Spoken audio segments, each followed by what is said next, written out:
नमस्कार। आईपा के मंच पर आप सभी का स्वागत है। आईपा यानी कि all India progressive politics association एक ऐसा संगठन जो देश में प्रगतिशील राजनीति की बात करता है, जो शिक्षा, स्वास्थ्य, रोजगार की बात करता है। आज इसी कड़ी में आईपा की टीम इलाहाबाद उत्तरी विधानसभा में मौजूद है और हमारे साथ संदीप यादव जी हैं, जिन्हें सपा ने मैदान में उतारा है इस बार, और हम उनसे बातचीत करेंगे, उनसे जानेंगे कि उनके मुद्दे क्या होंगे इस चुनाव में। सर, बहुत बहुत स्वागत है आपका आईपा के मंच पे। जी जी, बहुत बहुत आभार।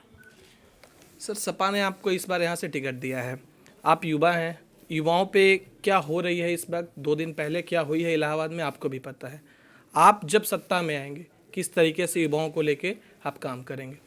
देखिए, समाजवादी पार्टी कहीं न कहीं नौजवानों को अगर कोई सम्मान करने वाली पार्टी है, नौजवानों को रोज़गार के सवाल पर, चाहे कन्या विद्याधन के सवाल पर या बेरोज़गारी भत्ते के सवाल पर, कहीं न कहीं आम जनता और नौजवान हमारे साथ समाजवादी पार्टी के साथ में है।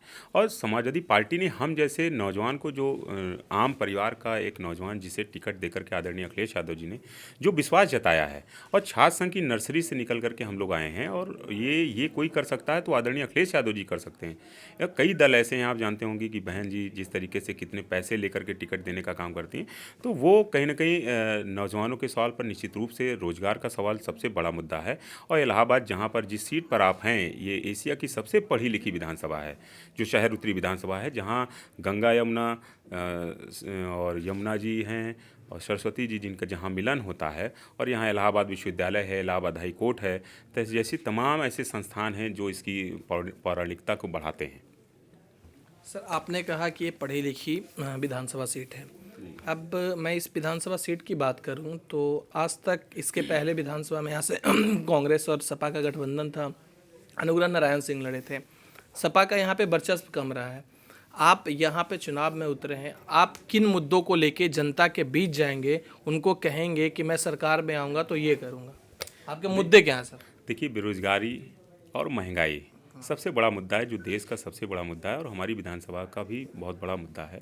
तो जो जन समस्याओं को लेकर के लगातार हम लोग जनता के बीच में सड़कों पर संघर्ष करते रहे हैं, और आने वाले दिनों में भी जनता ने आदरणीय अखिलेश यादव जी ने, जो हम लोगों के लीडर हैं, जो राष्ट्रीय अध्यक्ष हैं, मेरे ऊपर उन्होंने विश्वास जताया है, और आम जनता का जो समर्थन और प्यार मिल रहा है, निश्चित रूप से शहर उत्तरी विधानसभा का प्यार समाजवादी पार्टी का झंडा गड़ने वाला है।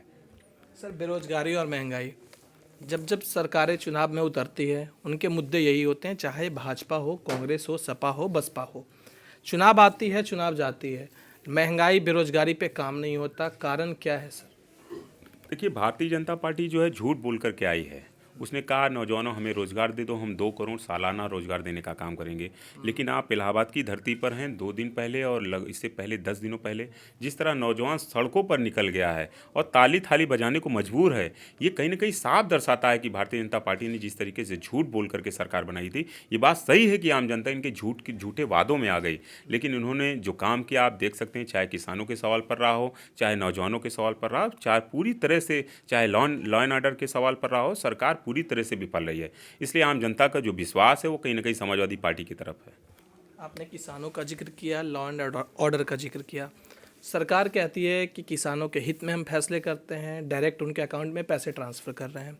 दूसरी चीज़ अगर वो कानून की बात की रहे तो कहते हैं कि आज तक एक भाजपा ही ऐसी सरकार है जिसमें दंगे नहीं हुए। वो कानून को लेके अपना पक्ष ऐसा रखते हैं। आपका इस पर क्या कहना है? देखिए, धर्म, जाति और गाय गोबर के नाम पे ये राजनीति करने वाले लोग हैं।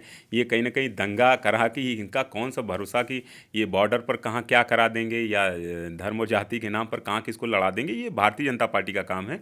ये समाजवादी पार्टी सिर्फ विकास की राजनीति करती है, और हम काम किए हैं और काम की ही सिर्फ बात करते हैं, और उसी के दम पे चुनाव लड़ेंगे। आप अभी तो यहाँ के कैंडिडेट हैं, लेकिन प्रीवियस में एक नागरिक भी रह चुके हैं। आपने क्या देखा? 17 से 22 आ गया, पिछले 5 साल में इलाहाबाद पूरे की बात करूं या फिर इलाहाबाद उत्तरी की भी बात करूं, कितना विकास हो पाया? कुछ काम यहाँ हुआ है? देखिए, विकास तो मैं ये कहूँगा कि सिर्फ इतना विकास हो पाया जो हमारे इलाहाबाद, जो गंगा यमुना साहित्य और सियासत की नगरी है, इस इलाहाबाद के नाम को सिर्फ बदलने का भारतीय जनता पार्टी ने काम किया। जो इलाहाबाद था, आज हम इसे प्रयागराज कह सकते हैं, और इस प्रयागराज कहने से क्या इलाहाबाद का विकास हो गया? अगर माननीय मुख्यमंत्री जी से मैं कहूँगा कि अब ये सवाल पूछना चाहिए, एक प्रश्न छोड़ करके जाना चाहते हैं आप सभी के बीच में, कि क्या इलाहाबाद जो नाम था उसे प्रयागराज करने से क्या विकास हो जाएगा, या उत्तर प्रदेश के नौजवानों को क्या रोज़गार मिल जाएगा? क्या आम लोगों को जो मूलभूत समस्याएं थी क्या उनका समाधान हो गया? तो ऐसा नहीं है, ये मुद्दों से भटकाने वाले लोग हैं, ये सिर्फ नाम बदलने वाले लोग हैं, गाय गोबर के नाम पे राजनीति करने वाले लोग हैं, भगवान के नाम पे राजनीति करने वाले लोग हैं। राम मंदिर के नाम पे इन्होंने जो घोटाले किए थे वो आम जनता साफ देख चुकी है। ये तो इनके बहकावे में इस बार कोई नहीं आने वाला है। सर, एक प्रगतिशील समाज के लिए प्रगतिशील मतदाता होना जरूरी है। समाज में किन मुद्दों पे लोग वोट करें, आज समाज में लोगों को यही नहीं पता है। चुनाव आते हैं, जैसे ही वोटिंग का टाइम आता है, मंदिर मस्जिद सियासत सबसे पहले आती है। तो सर, जनता को आप क्या कहना चाहते हैं, उनके मुद्दे क्या होने चाहिए चुनाव में? देखिए, मुद्दा कहीं ना कहीं मेरिट के आधार पे अपना जनता जो है कहीं ना कहीं विधायक अपना चुने तो मेरिट के आधार पे चुने। और हम लोग तो ऐसे घर से राजनीति करने का जो सपना देखे थे, कहीं ना कहीं छात्र राजनीति से निकल करके आए तो दर्जनों मुकदमे मेरे ऊपर, दर्जनों क्या सैकड़ों से कम गई 50 से ऊपर आंदोलन करते हुए मेरे ऊपर जो है रासुका जैसी गंभीर धाराओं में भी हम लोग जेल में रहे। और उसके बाद लगातार लाठी सड़कों पर अपने खून को बहाया है सड़कों पर। तो तमाम आम जनता इस बात को देख रही है। तो ये जनता से मेरा निवेदन रहेगा आपके चैनल के माध्यम से कि कहीं ना कहीं जो लोग काम करने वाले लोग हैं, जो विधायक का बेटा, मंत्री का बेटा आकर के राजनीति करना चाहता है, अपनी राजनीति को चमकाना चाहता है, तो जो लोग संघर्ष करने वाले लोग हैं और जो आपके मुद्दों को लेकर के सड़क पर संघर्ष कर सकते हैं, मैंने सड़क पर संघर्ष करके दिखाया है। अब बारी सदन के अंदर संघर्ष करने की है।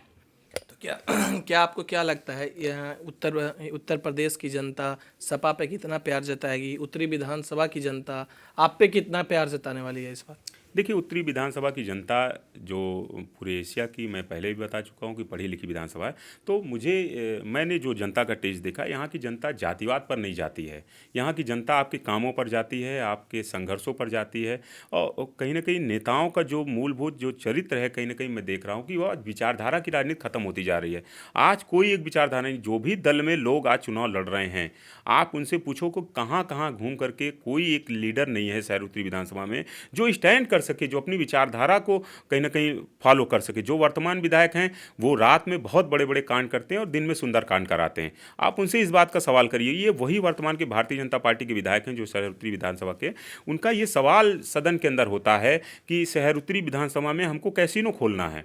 तो आप किस संस्कृति की बात करते हैं? जहां नौजवानों के रोजगार के सवाल पर सदन के अंदर हमारा विधायक ये सवाल नहीं कर सकता है, आम जनता के मूलभूत समस्याओं को लेकर के सवाल करना चाहिए, वहां पर आप कैसीनो खोलने की मांग कर रहे हैं, वहां बार चलाने की मांग कर रहे हैं। ऐसे ऐसे कहीं ना कहीं निठल्ले विधायक को आम जनता, शहर उत्तरी विधानसभा की जनता ऐसे निठल्ले विधायक को यहाँ से हटाने वाली है।